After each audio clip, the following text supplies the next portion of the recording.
परभणीतही केळी बागांचं मोठं नुकसान झालंय। पोखडी शिवारातील अनेक एकरांवरील केळी बागा मुळासकट उन्मळून पडल्यात। विक्रीसाठी तयार झालेली पिकं पावसानं नष्ट झाली, त्यामुळे शेतकऱ्यांचं लाखोंचं नुकसान झालंय। कर्ज काढून घेतलेली केळी लागवड उद्ध्वस्त झाल्यानं शेतकरी हवालदिल झालाय।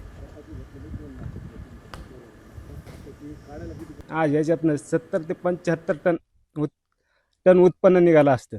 पूर्ण 15 ते 16 लाखाचं उत्पन्न झालं असतं। यातनं आज आलं असतं। पहिली वेळेस लावली मी ही बाग, अशी उमेदीनं जोर काढून लेकराच्या शिक्षणासाठी मी पूर्ण मेहनतीने बाग फुलवली होती। आज पूर्ण बागेवर वारं फिरलं साहेब।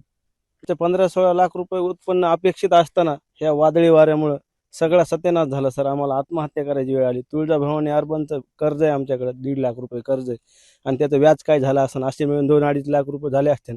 दर हप्त्याला त्या लोकांचा घरी चक्कर आहे, घरी चुलीत पाणी वतायची वेळ आली। आता शेतकऱ्याला म्हणजे आम्हाला ह्या केळी बागायतदाराला फाशी घ्यायची वेळ आली सर। एवढी आमची बेकार परिस्थिती।